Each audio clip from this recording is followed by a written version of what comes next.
Hello, everybody. Welcome to Protecting Our Playground, where we are going to be discussing how you can make your sailing more sustainable. Now, the concerns around climate change and plastic pollution in our rivers and oceans continues to increase. And the sailing community have really come together to play their part in safeguarding the waters we enjoy sailing in. Today, I am really excited to be joined by some amazing sailors and environmental enthusiasts to share some examples of how we can make our sailing activities more sustainable. So therefore, I am delighted to be joined by Saskia Sills from the British Sailing Team and Ambassador for the Big Plastic Pledge. Hi Saskia, how are you? Hi Kate, yeah, I'm good, thank you. How are you? You're out in Lanzarote at the moment. Yeah, very, very luckily. It looks just as sunny as it is back at home though. Yeah, the weather is gorgeous here. So it's great that everyone could join us today for this chat. And I'm also joined by Harry Slight, who is a young sailor from Emsworth Sailing Club. Hello, Harry. Hello. And finally, I'm joined by Courtney Bilborough, who is a competitive NACRA 17 and 29er sailor, and also a green-blue representative for the Arway, London and South East region. So, hi, Courtney.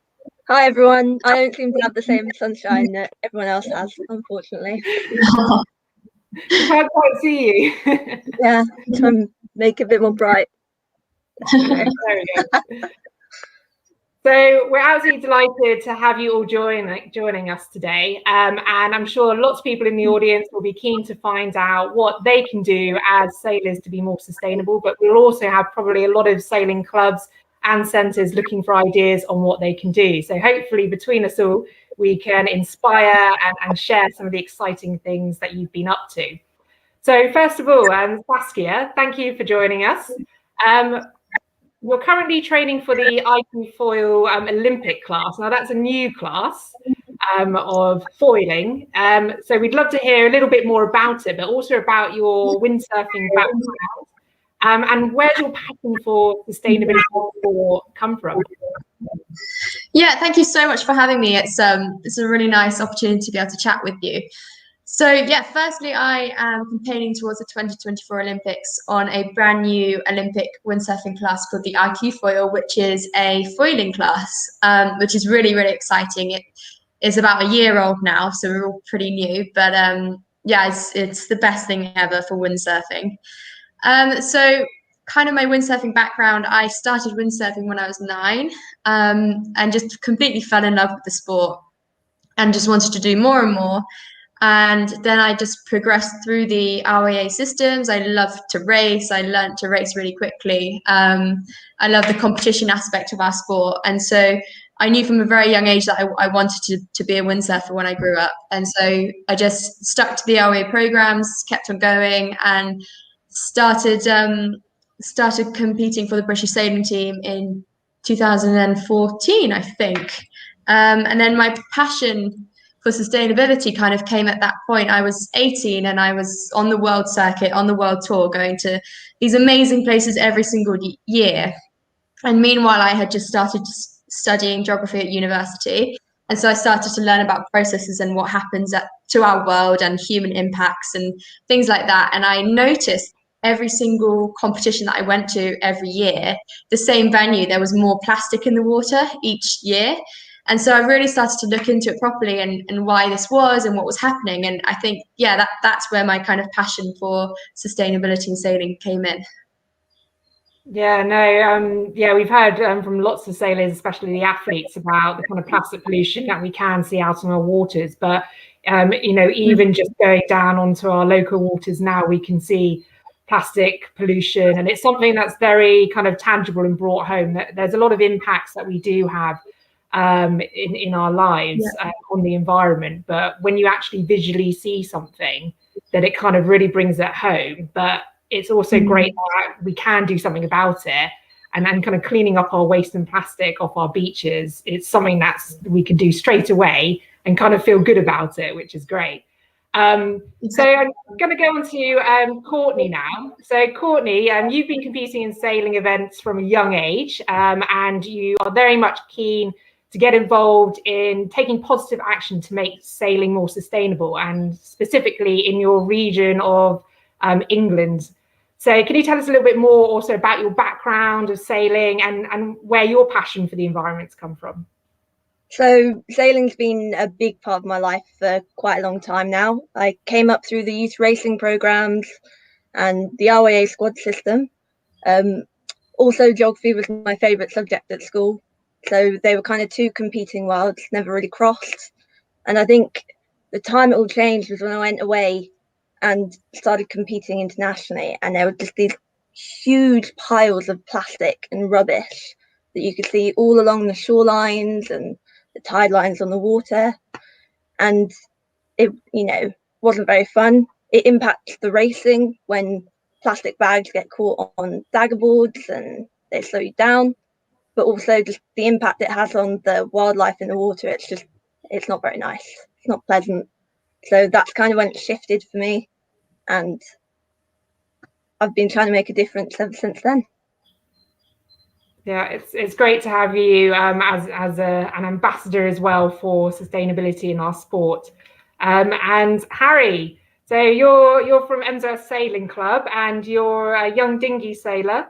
And so what got you into dinghy sailing, and also why are you so passionate about protecting your local waters as well? Well, I've lived by the sea all my life, and I love swimming, kayaking, and sailing. I want to keep doing it, so I think we must all look after the environment so we can have it for as long as we possibly can.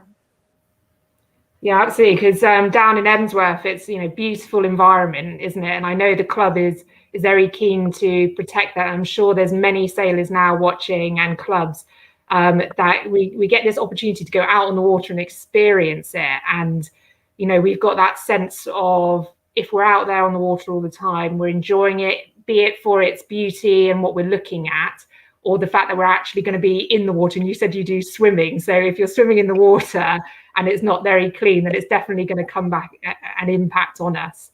From my point of view, I used to be a geography teacher, actually, so ringing home on the geography aspect there.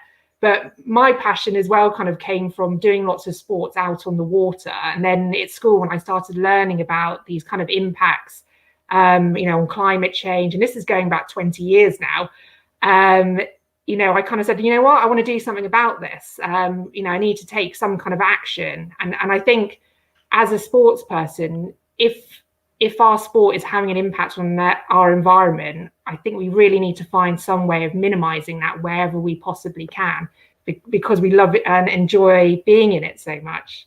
And so anyway, it's great to have all of you here joining us and having you as ambassadors within our sailing community. And I think it's really important to have ambassadors, not only maybe at a higher sort of level like Saskia, you're representing and being a great role model, but I think each one of us can be ambassadors within our own small communities, be it just at our sailing club, at our centre, or as an individual boater with just your boaters, on your yacht, for example. So I'm going to go back to you, Saskia, and ask a question. Now, you're an ambassador on the sustainability committee for the IQ foil class.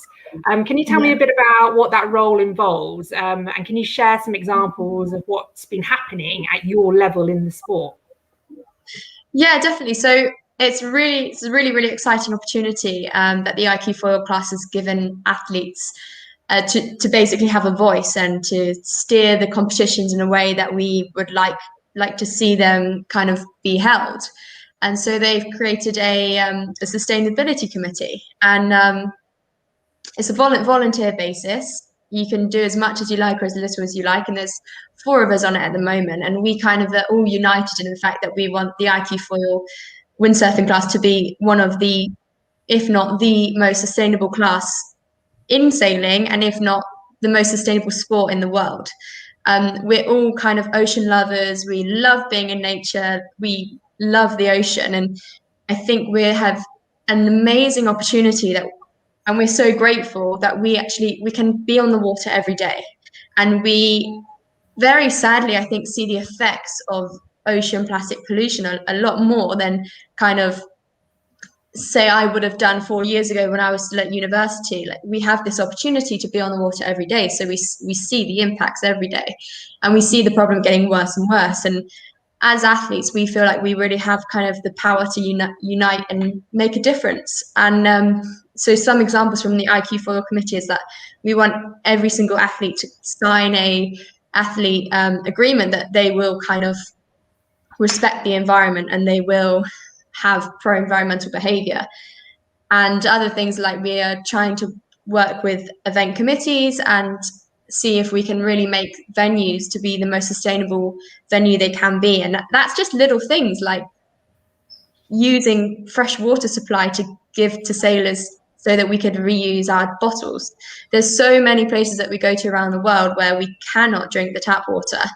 And so it's just really simple things just that will all add up. So fresh water, recycling facilities, the event merchandising be from a super environmental company, and actually the athletes have a choice whether they even want an event t-shirt.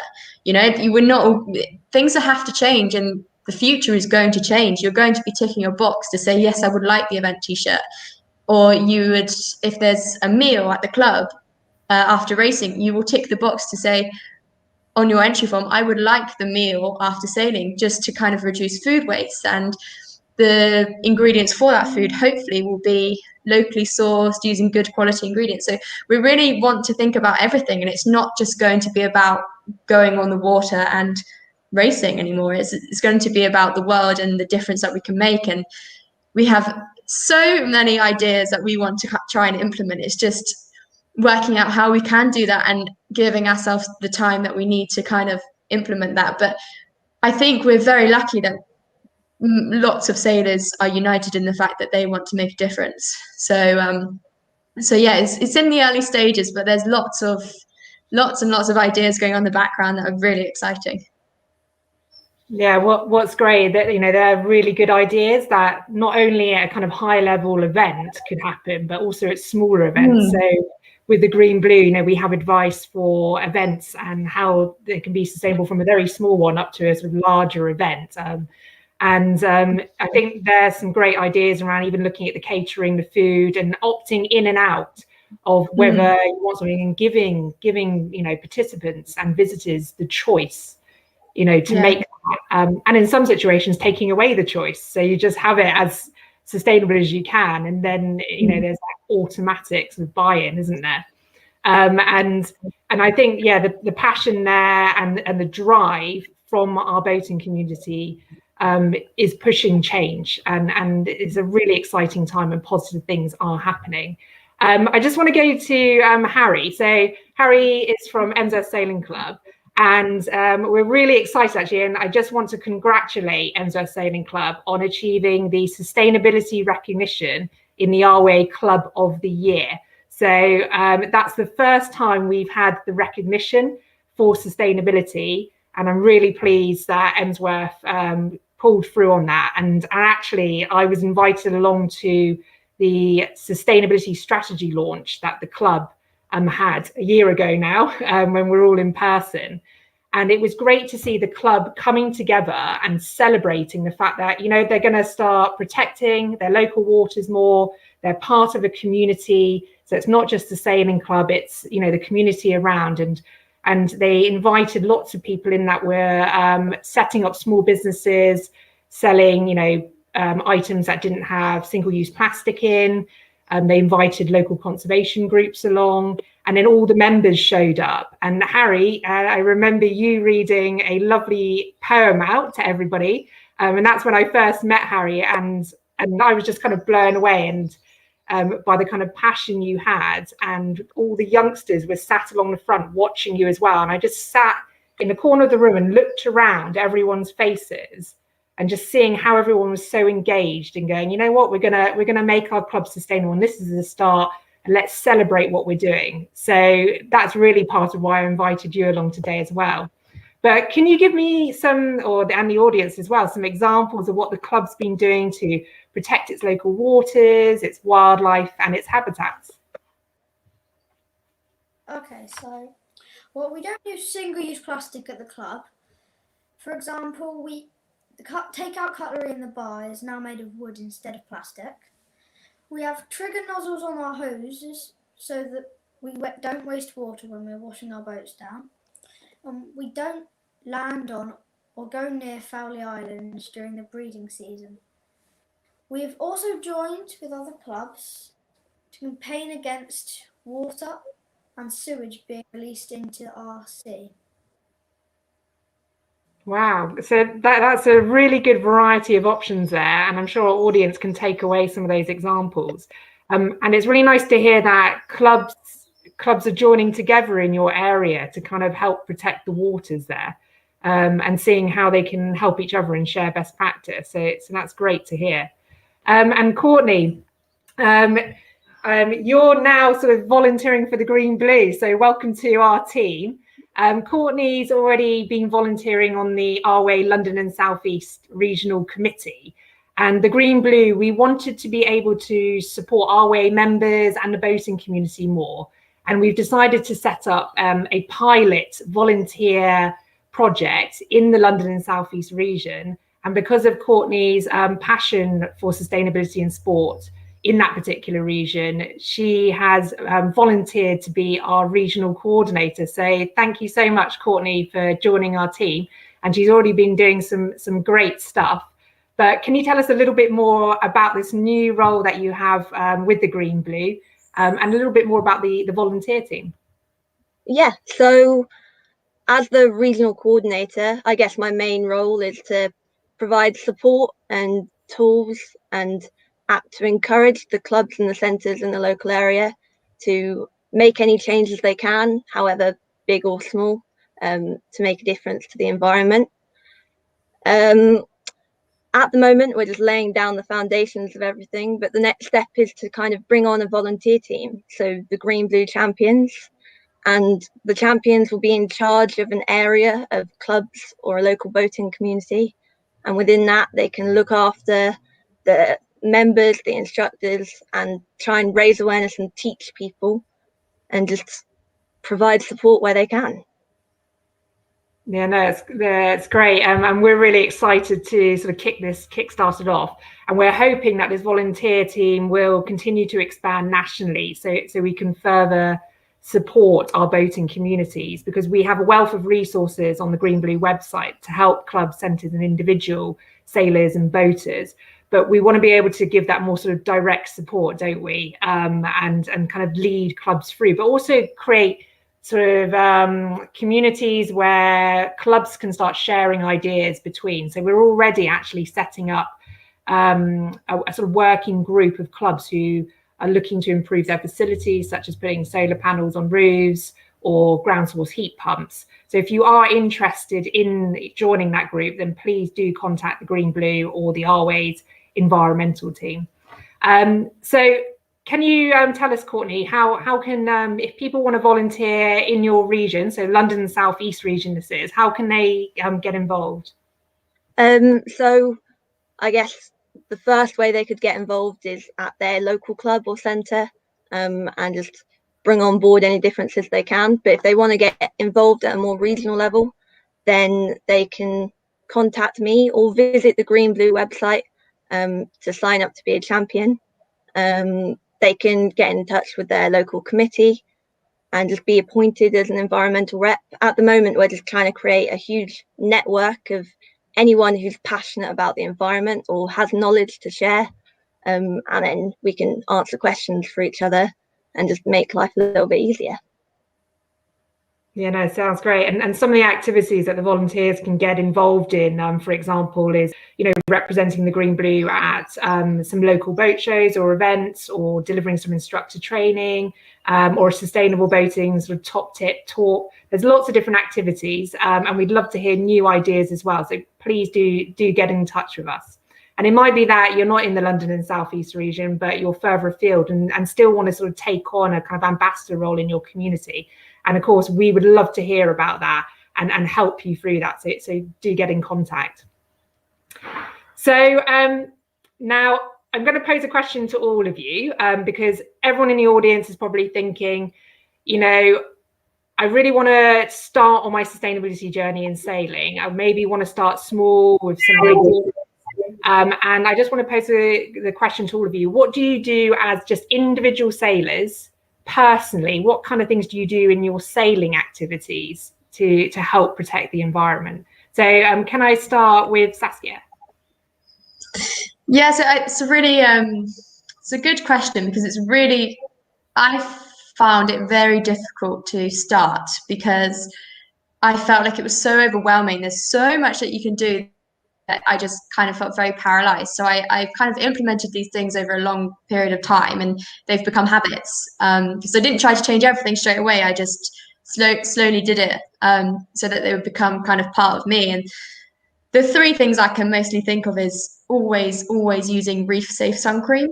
It's not very well known, but yeah, sun cream can be super toxic for aquatic life. So for a number of years now, I've always kind of sought out reef safe sun cream, so that any sun cream that kind of goes off my body that goes into the water is not going to be toxic. And then another thing is simply just using the least toxic cleaning materials I can find. So to clean my board and my foils and my boom and stuff like that, I try to use the least toxic, and the kind of the labels that say not harmful to aquatic life. Because I think it's really important that you're not putting kind of toxic chemicals into the water where you're actually sailing. And one of the ways that I kind of keep control on that is always travel with my own cleaning materials, and cleaning kind of products around the world, so I know that it's not going to affect the aquatic life where I am. And then thirdly would be to try and not use single-use plastics at all whilst I'm on the water. And training and competing in anywhere, really, it's really difficult thing to kind of get a hold on, and sometimes you mess up. That's life. But the easiest thing you could do is use a reusable bottle. And kind of the way that I found the most easiest in kind of terms of like energy gels and energy bars and things is just to make your own and put it in a Tupperware, or have fruit, an orange or a banana. And so it's been an interesting kind of journey to now, and there's definitely more that I want to do, but those are the three things which I'm absolute kind of like doing every single day to try and make a difference. There's some great top tips there, thank you. And Harry, what about you? What do you do? Like when I'm out for a walk, I do litter picking along the foreshore, and when I'm on the water, I collect any plastic rubbish that's floating. And as you've already told everybody, I'm helping to raise awareness with the video I did last year now with other sailors to help raise awareness for the environment and looking after it. I also recycle bits of kit from one boat to another, and I buy stuff from suppliers who are sustainable.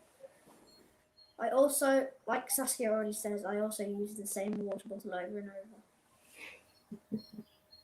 Yeah, I definitely think it's worth getting a good reusable water bottle or drinks bottle and keeping that, because I think in the past I've been offered lots of reusable water bottles, but you have to kind of say, no, I've got one, I'm sticking with that one. Otherwise you end up just having, more waste really. So it's making sure we're having those appropriate decisions. And Courtney, what about you? Something I started doing, I'd say, in the past few years is whenever I go away to a week-long event or regatta, I'll put a bucket next to my boat in the boat park. Just because I noticed, especially when you get into high levels of competing, you're doing boat bimbling and repairs all the time. And every time you move your boat out the spot, you notice you've got all these bits of rope and electrical tape, especially, just kind of laying around on the floor. So just making sure I collect any rubbish or leftover bits from anything I'm doing on my boat, put it in the bucket, and then I can recycle that later. But it just stops it from blowing around the boat park and then into the water, because I think the rubbish that's left over after a week-long event is huge. So if we can just bring that down, then it's a small start. Yeah, no, I've definitely witnessed that myself at some of the larger events. But of course, Saskia, you've probably got some experience of that, where you've got the athletes very much focused on what they've got to be doing, the sort of game, and I like that idea of having maybe a small bag or something where you're automatically putting those kind of offcuts in. What would you have you got something that you're doing already at events, Saskia, or any ideas that might? Yeah, I mean, definitely it's a problem. And I think people are becoming more aware of it, which is really great. And I like to think that no one just drops them. I think they're just easy to blow away or to let go of and say, I'm going to pick that up in a minute. And so, yeah, I'm very lucky in the fact that I don't have a lot of boat bimbling to do on a windsurfer. So any kind of boat bimbling I'm doing, I have time and I'm kind of giving myself hours to do it, so I have the time to pick it up. So yeah, I mean, there's definitely kind of it's such a good idea just to put buckets around the boat park or bags on a trailer that people can just run over and put it in. And yeah, that's such a good idea, and I think definitely more people should start doing that. Yeah, I think we've lost Harry. He's been inspired. He's going off now to see what he can do. He's got a little bit to go through. I mean, yeah, and at events, especially having a green volunteer team, a team that can go around and possibly pick up items or collect waste to support the athletes if they're kind of on that focus. So just to finish off, I just want to quickly go around and get one takeaway for our audience to help them on their sustainability voyage going forwards. So I'm just going to come to you, Courtney. Have you got one thing that you can share with the audience? Start small. Just start with the small things that you can do. So get rid of single-use plastics if you can. Carpool to get to events, and then you can build on that if you want to. But it doesn't necessarily take much time or much money to just do the small things and make an impact where you can. Yeah, absolutely. And Harry, what about you? One thing that the audience can take away? I would say plan to look after the sea and wildlife. For the younger people like me to grow up in and enjoy for future generations. So I would probably say one of the biggest things is don't waste water. Okay, don't waste water and use those trigger nozzles as you were saying earlier on, definitely. And Saskia, finally. Yeah, mine's the same as Courtney, really. Just start small and do what you can, and something small becomes a habit, and then before you know it, you've changed a lot of your life and you've made a huge difference. It's so good to have millions and millions of people doing it imperfectly, then 10 people doing it perfectly. So just do not worry and just try your best. That's all you can do. That's a really good point. And I'm a strong believer in if everyone just did one small thing collectively, it has a big change. And it might not be immediate to everybody, but it is having a difference. So don't think you're the only one doing it. Go for it. And if everyone thinks that way, then we're going to have a better sailing environment. So thank you so much to all of my guests today for joining us. If you want to come and talk to the Green Blue, we've got a Green Blue stand at the show.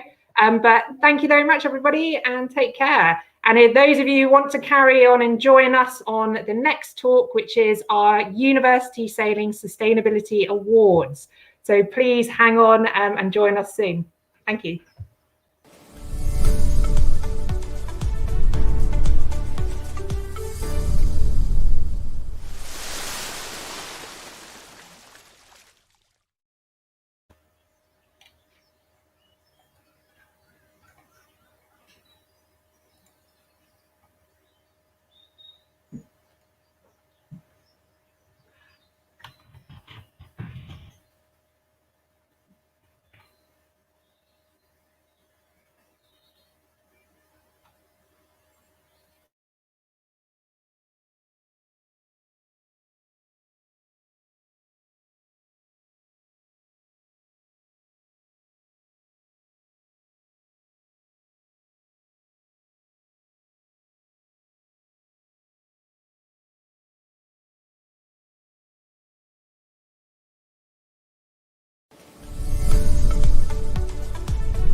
For joining me. I'm Kate Fortnam, the campaign manager for the Green Blue.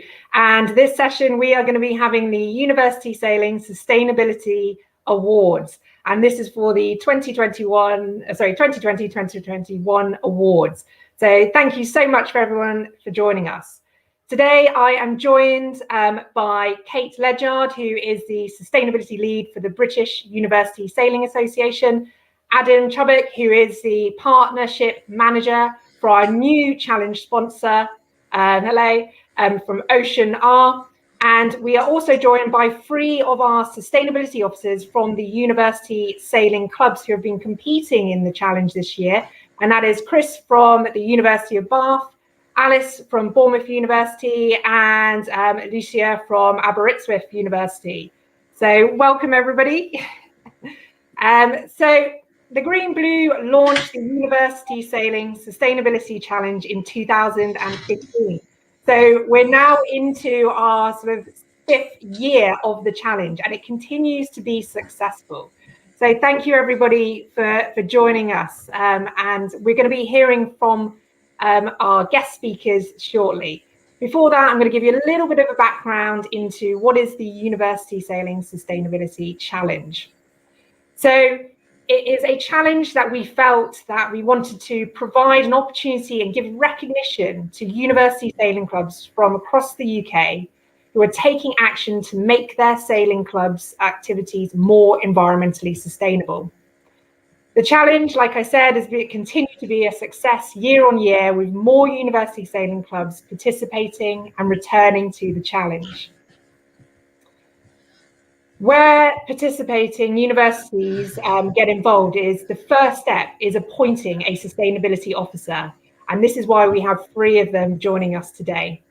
What they do is they lead their club through the challenge, undertaking sustainable actions for bronze, silver, or a gold award. In the first year of entry to the challenge, university sailing clubs will undertake the bronze award level. And then in the years following, they then build up to reach the gold award.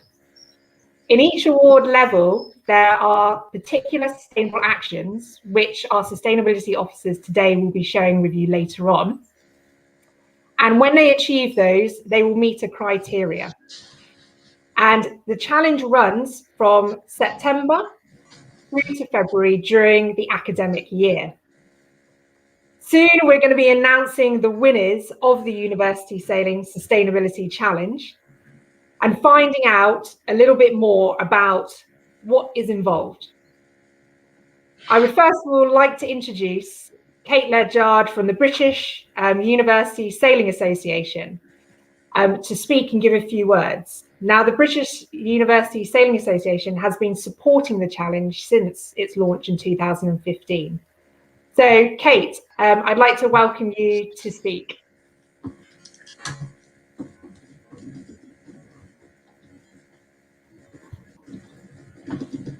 It doesn't look like she's been able to join us.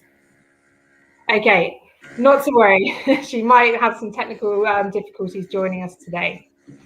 So secondly, I'm really, really excited to announce that we have a new sponsor for the challenge this year, and that is Ocean R. And Adam Chubbuck has joined us today to explain a little bit more around this partnership and sponsor. And we are really excited to have them on board because we felt that Ocean R had similar passions around the environment to us, and they've been developing some great sportswear made out of more sustainable materials, such as plastic waste from our oceans.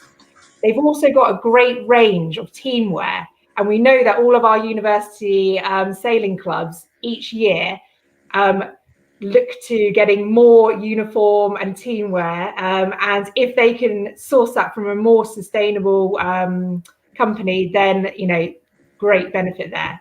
So I'd like to introduce Adam. Thank you for joining us, and tell us a little bit more about why did you want to get involved in this challenge, and what's the sponsor? Okay, thanks very much. Yeah, I've been really enjoying this presentation so far. So much sustainable inspiration coming out. So yeah, as you said, I'm the partnerships manager at Ocean R. We are a recycled ocean waste clothing company. So we're delighted to support the Green Blue and all the fantastic work that you do and how you inspire people, which we've just had a really good half an hour presentation on. We specifically chose to sponsor the University Sustainability Challenge because we know that university clubs out there, we know how important the team gear is. Believe it or not, I used to be in a university sailing club a while ago, and I know how important the club gear is, but I also know how complicated it can be to source and brand in your own team way, let alone do that sustainably. So we aim to make that cheaper and easier by using recycled clothing, recycled ocean waste clothing, branded all as part of what we do. So what I'd like to do is just congratulate all the universities that took part in the first place, because we know it's been a really difficult year for everybody in general, not just to make progress in their sustainability. So we really appreciate everybody's effort involved. And I just want to be clear that we look forward to working with all universities in the future, whatever award that they've achieved, by offering them performance sailing gear made from recycled ocean waste. And obviously we're very excited to congratulate the winners of each category, which I know you're about to announce, the bronze, silver and gold. And we hope that by providing the £1,000 prize, it will inspire the universities to go forward, and it should hopefully fund them on their sustainable journey going forward. So I will getting excited to hear about who's won. I just want to say, for anyone who's got any more questions or wants to find out more about what we do, the best thing to do is go on our Instagram, which is oceanr.co, and we'd love to hear from you. Drop us a message or ask any questions that you have about that. So thanks very much. Back to you. Thanks, Adam. And again, we're really delighted to have your support in the challenge and be able to make the prizes for the challenge as sustainable as possible.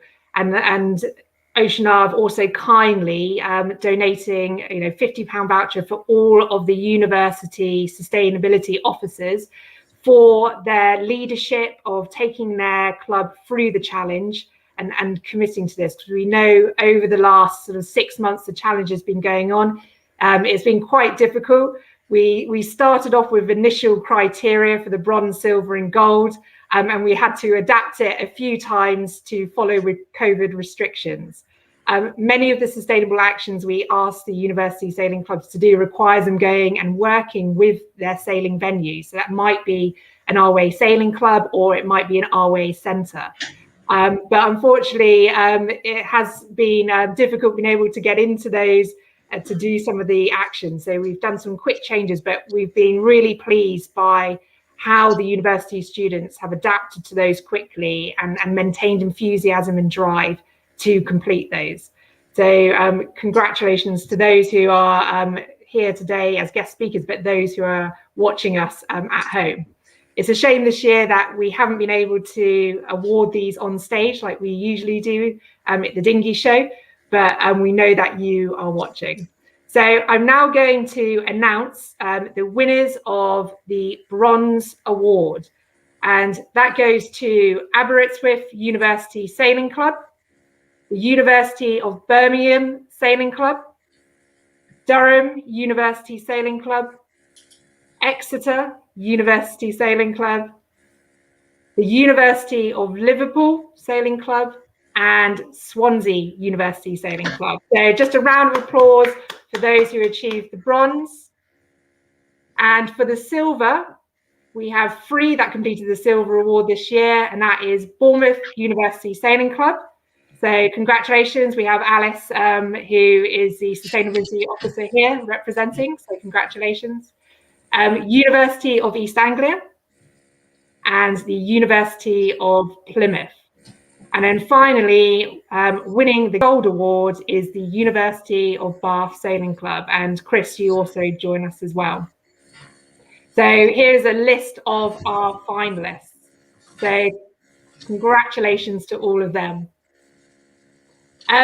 I'd like to now introduce some of our sustainability officers to give a little bit more about why they joined the challenge and to give us some examples of actually what you've been up to make your club more sustainable. So let's start off with Lucia from Aberystwyth Sailing Club. Tell us, why did you want to get involved in the challenge, and can you give us some examples of what you've been doing in the Bronze Award? Yeah, hi. So, yeah, I signed up Aberystwyth Uni Sailing Club just because I felt like the club was lacking a bit, and we didn't really kind of have that greater sense of purpose. And I think that, you know, we've always struggled in the university sailing scene just because we're such a small club. You know, we've always been quite underfunded, and it's made it hard to get involved with all of the bigger clubs. You know, so I was really drawn to the challenge because ultimately it's got nothing to do with your financial status or the number of your members. And, you know, it's meant that we can all come together and create a positive change, you know, amongst ourselves and the people around us, you know, in the wider community. And I felt that it was right for me to take on this role because, you know, I found that I would actively question if our practice was sustainable. And, you know, usually it wasn't. And so, you know, before I graduate in June, I just wanted to make sure that I could do something that would hopefully be long lasting and would, you know, kind of have that drive that, you know, continues long into the future, you know, when I'm not there anymore. And so for the Bronze Award, you know, we set up the initial infrastructure that would promote sustainability long into the future, such as our, you know, designated wash down and dry zones for the Check Clean Dry initiative. You know, and we also reorganised our bosun's cupboard to ensure that our fuel's always locked away with an oil spillage kit. And, you know, kind of more individual things such as, you know, ensuring we've always got reusable shopping bags. And we've also had like a refillable milk station from a local supplier. And so you can buy glass bottles and kind of refill them with milk, which has, you know, been a really big hit over here. So we've been buying into that. And, you know, we've also found ways to ensure that all our reusable water bottles are secured to our boats so that when we sail, you know, we're not littering further. And, you know, I think this challenge has shown that change is definitely possible within our club. And, you know, it doesn't require a lot of effort, you know, just some tiny habits that you can then keep building on and will eventually, you know, grow into a much kind of bigger, more established thing. And, you know, it's as simple as, you know, just reusing your water bottles and making sure that they're not plastic, you know, and you're reducing that, you know, single-use plastic as much as possible, or, you know, just simply washing your boats, you know, with eco cleaner, and ensuring, you know, you prevent those invasive species from, you know, causing havoc really. You know, and I feel that, you know, having that sense of community around the theme of sustainability really does make being sustainable a lot easier, you know, and it encourages you to get involved if you feel like other people are doing it with you. So yeah, you know, hopefully just taking these small steps will kind of encourage us to keep growing in that department and then, you know, create a much bigger impact on our, you know, local marine life and the community around us. Yeah, no, there's some really good examples, and I was actually just jotting down a few that just to remind me for later. And it's great to hear that actually your club's been adding additional things in beyond the awards criteria. I just want to say there's pictures and videos coming up at the moment to give you examples of what the university sailing clubs have been up to. A lot of it has been around social media and raising awareness. So you'll see lots of the social media posts that they've been doing because they're raising awareness amongst their members, but also helping to raise awareness amongst their sailing venues members, and sort of really embracing the social media aspect this year, especially when we can't get out to actually meet people face to face. So next I'd like to go to Alice. So again, congratulations on getting the Silver Award this year. Can you tell us a little bit about your experience in it, and also what have you had to do in the Silver Award category? Yeah, thank you. So Bournemouth Sailing joined the challenge last year when we were working towards our Bronze Awards, and we had lots of fun competing and doing it. So we decided we wanted to continue and carry on our challenge working towards silver. As a club, we all felt it was important to take part in this, like raise awareness for boaters and sailors so that everyone could do their bit to make their hobby and the clubs we're at more sustainable. We've also got students at our club from all over the country, so hope that what we learned together as a uni club, individuals could then take to their home clubs, so spreading our impact that we were having. this year's challenge was quite hard to complete because we started sailing in October, then lockdowns hit and we haven't been to our boats since. So all our plans went to online challenges and social media promotions, but our members really engaged well with this. I guess a big aspect of our challenge this year was we set up a home litter pick challenge to complete. So members like out walking on their daily walks would be able to pick litter up. And it meant that we had people picking up litter at the beaches, dinghy parks, forests, so all over the place, which was amazing to see. And then we were spreading the awareness of what people had been doing on our social media channels. We've also worked with our host club Spinnaker to help them develop an environmental checklist so that they could highlight all the amazing things they're already doing, especially with a slightly special scientific interest. And it allowed us to see areas that we could help them improve on to make it more sustainable. So yeah, that's what we've been up to. It's definitely developed us as like a community at the club, and our racing team and our casual team all got together to work towards the challenge together. That's the sustainability officers do feed back to us that what they love about the challenge is being able to actually start making a connection with their sailing venue and actually working together on something and kind of bringing that bond. And also, the challenge is such a great opportunity for university sailing clubs, because despite size, numbers of members, or whether you're competing in events, you can get involved in this challenge and take part competing against other universities, if you like. I'd like to come to you next, Chris. And so again, Gold Award. Now, University of Bath have been competing in this challenge for the last 3 years now and have been very successful. So this year you're the one with the gold, so brilliant. And tell us a little bit more about it. Yeah, so at Bath we sail out of Chew Valley in our fleet of Fireflies, but we feel a special responsibility to minimise our impact, because Chew Valley is a very rich area in terms of wildlife, and so we really need to keep our impact low when we sail there. And the sustainability challenge really provides a gateway for doing that. The clear criteria that are set out, it makes it obvious what you need to be doing, and you're always working towards raising awareness or improving the sustainability of your club. So it really it just gives you a clearer vision of what needs to be done. Obviously, this year we couldn't meet in person as much, so we were doing awareness raising activities. We had our first sustainability webinar, where we invited not only members of our own club, but also members of Chew Valley Lake Sailing Club to attend. And we had some really interesting discussions about a lot of the points that were raised in the previous talk as well, and also ideas presented on the Green Blue website. We also had a social media challenge where we invited our members to assess their own carbon footprint and then come up with an action which would reduce that. And that was great from a sustainability point of view, but also these actions increased our member engagement. It really helped keep our members interested in the club and engaged with everyone, just building a sense of community. The same goes for the building of our sustainability pledge, which we built as a club. Some very interesting ideas coming up, like reusing and recycling neoprene kit, and reducing the impact of our socials as well. Just really bearing sustainability in mind in all parts of our activities. I'd really encourage any university sailing club who isn't participating in the challenge to do so. It's extremely rewarding and it adds a lot of value to the club.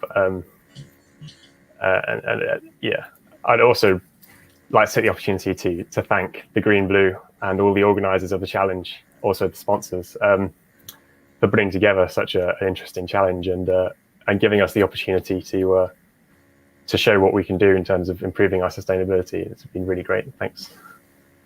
Yeah, thank you so much, Chris. Nice of you to say.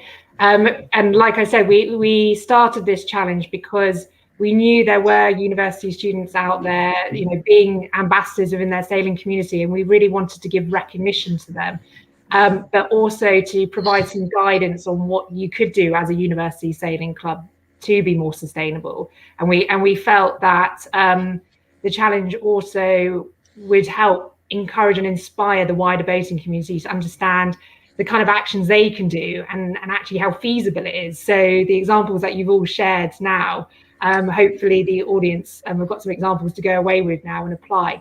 But all the resources we have, like the checklist that you were mentioning, Alice, for sailing clubs and centres, we have them on our Green Blue website, and presentations as well. We're happy to share presentations if clubs want to deliver it themselves, like you have, Chris. And I actually, looking at the presentation you delivered, was very impressive, and I might be stealing some of your some of your slides. They were really good, or getting you to deliver some of our outreach work. So brilliant.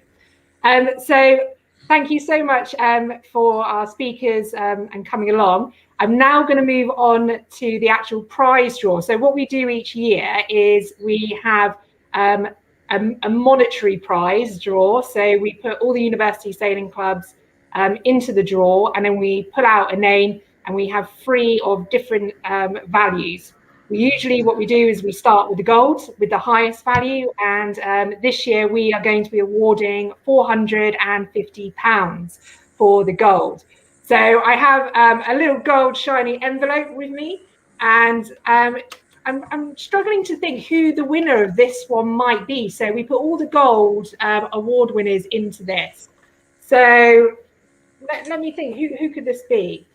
Oh, it is the University of Bath Sailing Club. Congratulations, Chris, on all of your efforts, as well as your members and your sailing venue on achieving that. You have won £450 thanks to Oceanar's sponsorship.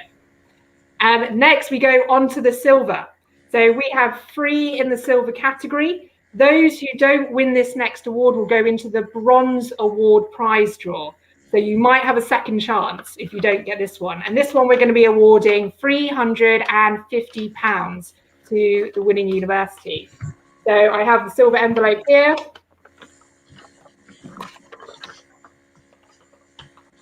Who's it going to be?